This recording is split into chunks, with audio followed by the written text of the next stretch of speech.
ZL1 manual transmission. Essentially has our 125 package on it, just done a little bit differently, where we will normally put an ATI super damper on it with an 18% lower pulley.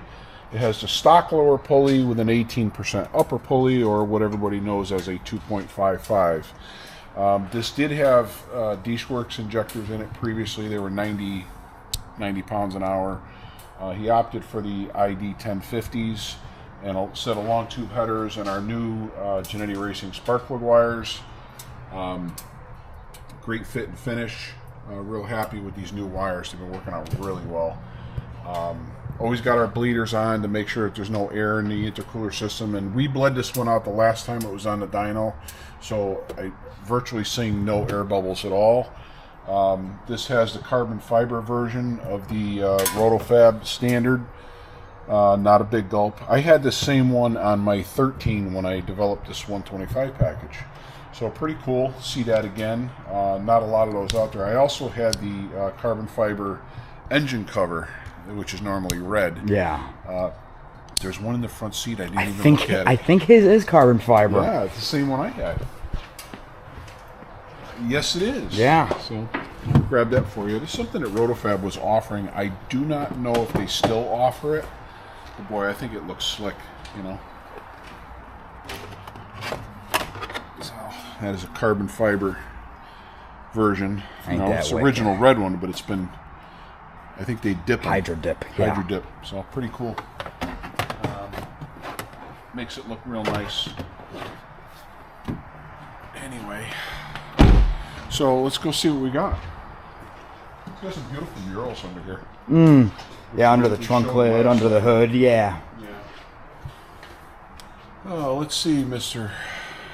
Bowers, how we doing? Ooh, 612. 626. Very nice. We'll take out the last pole. Yep, 612, 626. So that's up from what it was before. He's in the old dyno. He's not in the new dyno. So we'd have to pull up his old one, but I think it was in the 580 range, somewhere around there, if I can remember correctly. It's been a while, so forgive me if I'm wrong. We've got, 11.8 pounds of boost, which is an ideal spot for a stock 1.9 liter blower on pump gas. A ported blower obviously has an advantage for both airflow and cooling, but you're really still approaching that fine line, that octane wall that I always talk about. I always talk about that octane wall. Let me think for a second here. I'm getting camera shy. Kidding. Anyway, and you can see our fuel pressure is doing very well. This does have a JMS voltage booster on it. So just to recap our 125 package, again, 18% pulley, Roto-Fab air intake, ID-1050 injectors, TR7IX spark plugs, long tube headers, high flow cats into the factory cat back. This does have a catch can on it that was supplied by the customer. This is an elite version. Nicely done. We usually use our Moroso that has the bracket that bolts right on, so no fabrication.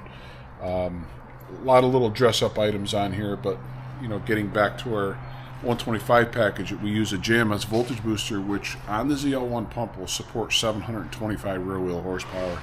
We've been there many times with that combination. So the factory ZL1 pump with a voltage booster is a pretty good deal if you're not trying to go over 725. If you are, and you're going to move into a return style system, and we usually use the Ford twin pump, and I'll spec the pumps depending on the target horsepower. I'll spec the lines, the filter, whether it's gasoline or flex fuel.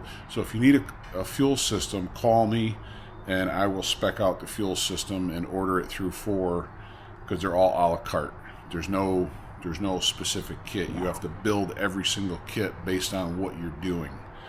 And if you're going to add a flex fuel sensor, so we'll whether or not you're going to reincorporate the original pressure sensor, which I really like to do, because then the fuel pump control module can see the fuel pressure and use it to calculate injector data.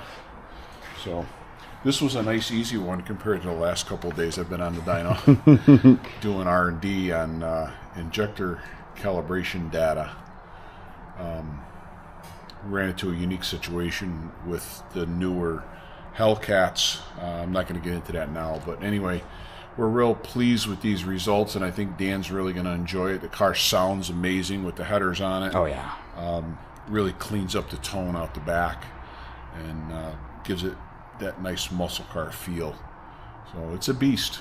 He's going to have a lot of fun with this. Thanks again for watching, guys, and be sure and like and share these videos. Have a great day. Thank you guys for watching. Stay tuned.